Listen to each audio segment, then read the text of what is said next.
Hello students, excellent learning के video में स्वागत है। और अब हम कर रहे हैं ये प्रीवियस ईयर क्वेश्चंस की जो सीरीज चल रही है। इसमें आज हम करेंगे सवाल 2024 में जो आपको जनवरी में पेपर हुआ था, किसका, सी टेट का, उसके CDP के ये प्रीवियस ईयर के क्वेश्चन, जिससे हम प्रैक्टिस कर सकें कि हमने कितना याद किया है, जो भी समझा है उसको हम एग्जाम हॉल में अप्लाई कर सकते हैं कि नहीं, उन 2.5 घंटों के अंदर, उन 150 सवालों के अंदर।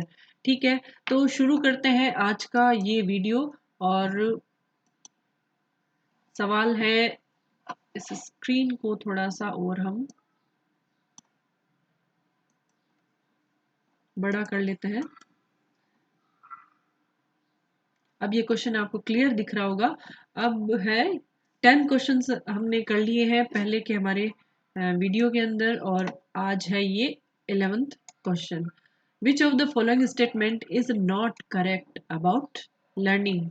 लर्निंग के लिए कौन सा कथन जो है वो सही नहीं है, नहीं हमें ढूंढना है। अधिगम का तात्पर्य पूर्व वैचारिक स्कीम के पुनर्गठन से है। अधिगम सामाजिक क्रिया द्वारा संसाधित होता है। अधिगम एक प्रक्रिया नहीं अपितु एक उत्पाद है। अधिगम शिक्षार्थी के पूर्व ज्ञान पर निर्भर करता है। तो जो लर्निंग होती है, लर्निंग की जो हमने विशेषताएं पढ़ी है, उसके अंदर क्या है कि जो हमारे पूर्व विचार होते हैं उनका पुनर्गठन होता है, वही तो लर्निंग होती है, वही तो सीखना होता है।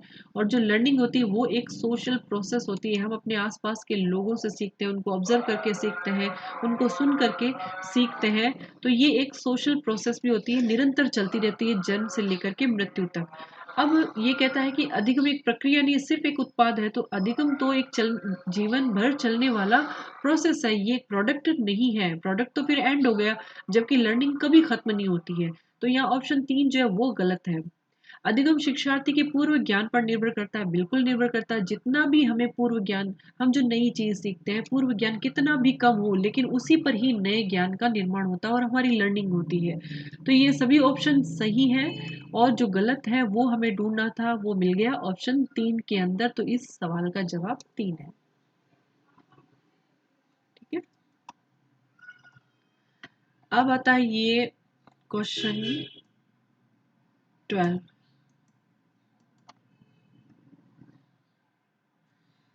क्वेश्चन 12 के अंदर, while participating in sports competition in class, Tanuj tells his friend that he will participate in the javelin throw and his sister can participate in jump rope because she is a girl and girl cannot throw javelin. This depicts gender equality, gender equity, gender stereotype, gender constituency.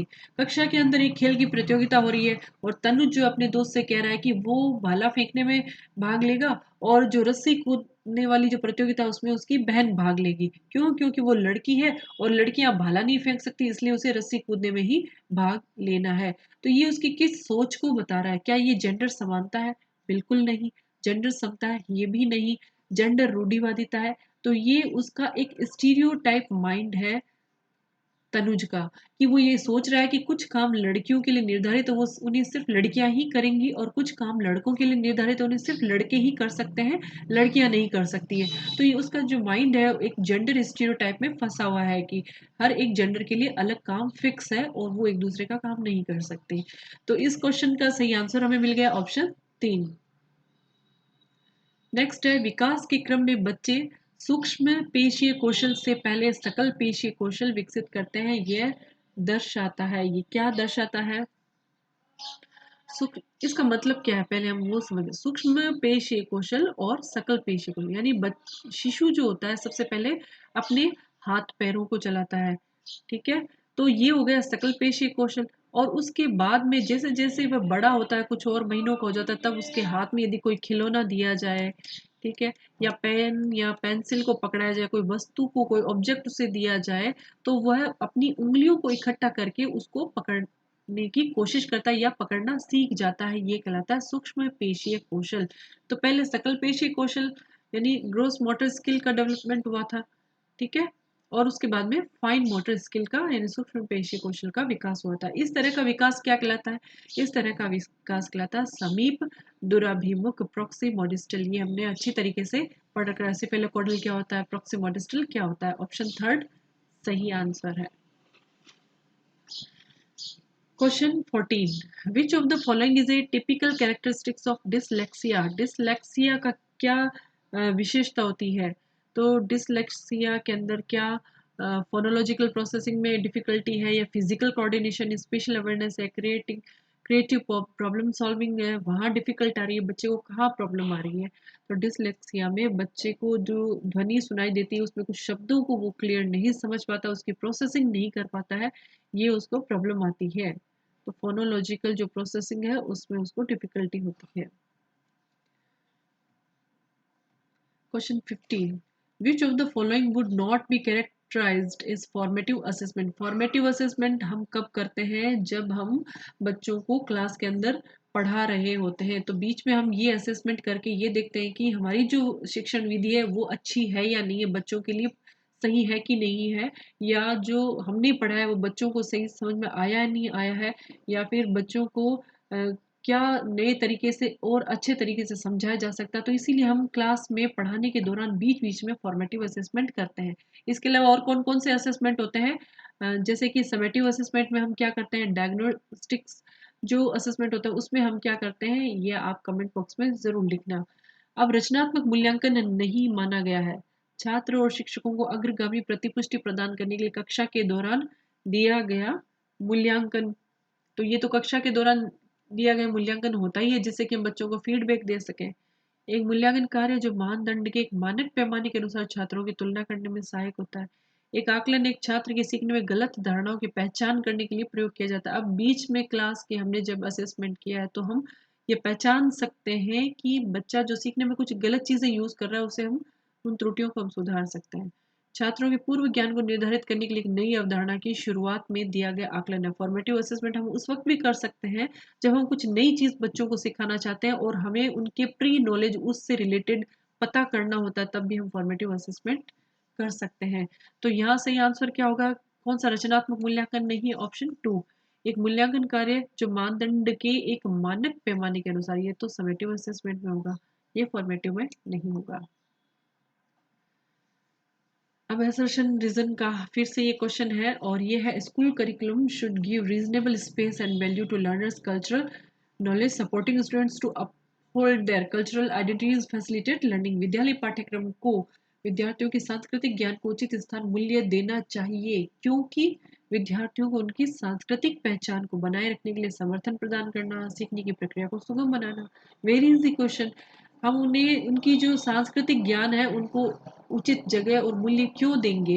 ताकि उन बच्चों का जो उनका समर्थन हमें मिल सके और जो उनकी सीखने की जो प्रोसेस है वो और आसान हो जाए, वो और इजी हो जाए, क्योंकि हम उनसे रिलेट करके, उनकी संस्कृति से रिलेट करके पढ़ा रहे हैं। तो दोनों ही सही है, ऑप्शन 4 करेक्ट हो जाएगा। Question 17, which of the following type of question can help assess a student's ability to evaluate information critically? निम्न में से किस प्रकार के प्रश्न एक छात्र की जानकारी का गंभीर रूप से मूल्यांकन करने की योग्यता का आकलन करने में मदद करता है? हमें कैसे पता चलेगा कि ये जो प्रश्न है ये बच्चों का एक डीपली उसका असेसमेंट कर सकता है, इवेल्यूशन कर सकता है? कैसे पता चलेगा? कौन से सवालों से? वे प्रश्न जो छात्र की व्यक्तिगत राय पूछते हैं, वे प्रश्न जो पाठ के मान्य करने वाले उदाहरण पूछते हैं, पाठ का सारांश पूछते हैं, सरल परिभाषाएं पूछते हैं। तो हमें एक बच्चे की गंभीर जानकारी का गंभीर रूप से मूल्यांकन करना है कि उसको कितना नॉलेज है, उसको क्रिटिकल स्टेज पे असेसमेंट करना है। तो ये हम उस प्रश्न से रिलेटेड या जो हमने पढ़ाया है उस कंटेंट से रिलेटेड अगर उस बच्चे की व्यक्तिगत राय पूछते हैं कि आपके क्या विचार है इस कंसेप्ट के लिए, तो ये क्या उसे डीपली सोचने के लिए मजबूर कर देगा। तो ये जो है इसका सही आंसर है इस प्रश्न का।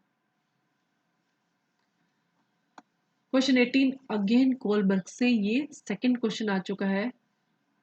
According to Kohlberg's theory of moral development, at what stage are children self-centered and see their own benefit in doing something? Kohlberg के नैतिक विकास सिद्धांत के अनुसार किस स्तर पर बच्चे आत्म केंद्रित होते हैं और किसी कार्य को करने में अपना ही लाभ देखते हैं, मुझे फायदा होना चाहिए और किसी का हो नहीं हो? तो कोलबर्ग का जो लॉरेंस कोलबर्ग का नैतिक विकास का सिद्धांत है कितने स्टेजेस में दिया गया? 3 स्टेजेस में दिया गया और 3 स्टेजेस को भी फर्दर 6 सब स्टेजेस में डिवाइड किया गया है। ठीक है, तो सबसे पहली जो स्टेज आती है फर्स्ट के अंदर 2 और फिर सेकंड के अंदर 2 और थर्ड के अंदर 2। तो यहाँ पर तो वो पनिशमेंट है, प्राइज है, इसके द्वारा बच्चा सीखता है, ठीक है। और उसके बाद में बच्चे ये देखने लग जाते हैं कि मेरा कहाँ बेनिफिट हो रहा है, खुद के बारे में सोचेंगे। तो ये जो चीज़ें हैं ये कहाँ डेवलप होती है, यहाँ पर पहले स्तर के दूसरे चरण में। तो ऑप्शन फर्स्ट करेक्ट है। अब है option question 19, impairment is a condition while disability is a condition. तो इम्पेयरमेंट जो है मतलब किसी अंग का नहीं होना, तो ये एक जैविक है, बायोलॉजिकल है। और डिसेबिलिटी क्या होती है, कोई अंग काम ही नहीं कर रहा है, डिसेबल हो गया है, विकलांग हो गया है, चल पैर है लेकिन चल नहीं पा रहे किसी बीमारी की वजह से या किसी और रीजन की वजह से, वो डिसेबिलिटी होगी। तो ये हो गया, ये कौन सा हो गया, ये फंक्शनल। तो ऑप्शन फोर्थ करेक्ट हो जाएगा। अब आता है ये नेक्स्ट क्वेश्चन, और नेक्स्ट क्वेश्चन क्या कह रहा है कि